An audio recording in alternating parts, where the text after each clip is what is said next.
This is Dr. Dan, the deer fence man. I have gone through 5 iterations of deer fence in an attempt to keep the deer out of my yard here in beautiful Central Oregon. And without much experience, but lots of persistence, I've learned quite a few things. So I thought I'd pass some of these along because a lot of the videos that you find just give you the basics, but not some of the tips.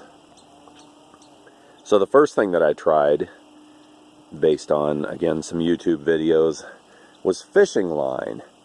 And the theory is that deer do not have good depth perception, eyes kind of on the sides of their heads, and they will not jump over something they can't see. And so fishing line, they feel it and they won't jump over it. That's the theory.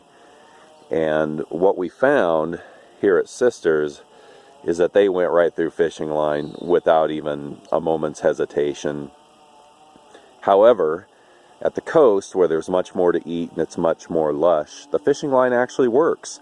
It keeps the coastal deer from your landscaping, but I think that's because there's so much there to eat that they just move on to the next place, kind of like a burglar looking for an easier house with an unlocked door.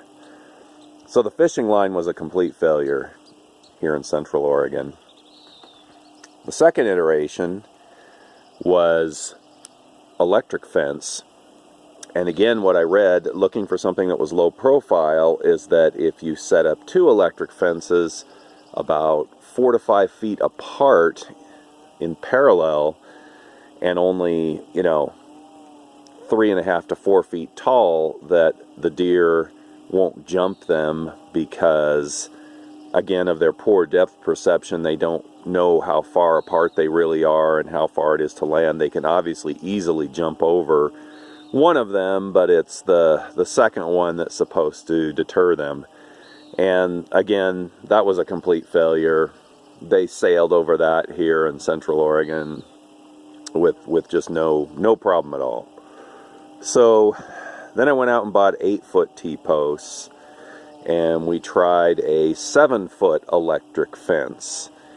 And what we found was that the 7-foot electric fence with 5 strands, so a strand every 18 inches or so, more at the bottom, less at the top. So we had them more like 12 inches at the bottom and 2 feet at the top. The deer would, and you bait it with peanut butter so that the deer come up and sniff it and get zapped on the nose. And the issue is it gets very cold here in the winter, and the deer have hollow hair fibers. They grow that thick fur in the winter, and it does not conduct very well, and so they really don't get shocked all that badly, at least when they still have their winter coat. And so they would take the shock. They would jump through the fence even though they were making contact, and sure enough, I would see them, they would get shocked, and I would see them go through and go down and test the fence, and it was hot. But it didn't, because they were moving through it fast, they had a limited amount of contact time. So they would just go right through it, even though, they'd take the pain to get to the landscaping. So then the next thing that we tried was the 7-foot electric fence, but with the deer mesh. And we have about 600 feet of fence here, so I didn't want to get the real heavy-duty deer net, which is more expensive, just because of the volume of it. So I got the real lightweight stuff, and actually that stuff did the trick. The deer, that combined with the 7-foot electric fence, they couldn't just jump through to get through. They would have to lean on it and have extended contact with the electricity to be able to get through. And so they did not go through that. It works, and it works well. But the issue is the stuff is so fine that weather, wind, snow, all of that, really rips it up pretty quickly.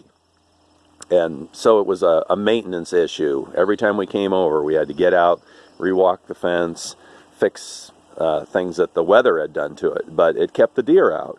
And it was kind of ugly looking too, you know, and we used a lot of little zip ties and would just have to retie it where it would rip from the wind or the snow or something, and it just got old, and was not attractive. And so what you're looking at here is my final solution, and it is a 6-foot field fence that we put up to replace the 7-foot electric fence, and it is keeping the deer away. Now I know they say that deer can jump fence up to 8 feet, but again, I think it's all about deer pressure, and you know, I think we trained them somewhat that they couldn't get in here with the electric fence and the deer mesh, so they're not coming in yet, and we'll see as they get more desperate, as their food sources diminish, whether they will come over this. But even though it's a 6-foot field fence, it's more like 6.5 in most places, realistically. And so in part 2 of this video, this is the first time I ever put up a field fence, and I did it all by myself, and I'm an old guy, and had never done this before, but I picked up a lot of little tips. And so part 2 will be how to put up one of these field fences by yourself, and some of the tricks that make it easier, and to deal with uneven terrain, and you know, just some of the things that are more difficult with one person. So I'll sign off for now, and sorry about the long diatribe, but I thought someone might benefit from the different iterations of deer fence that are out there, and the next one will be about building a field fence. Thanks.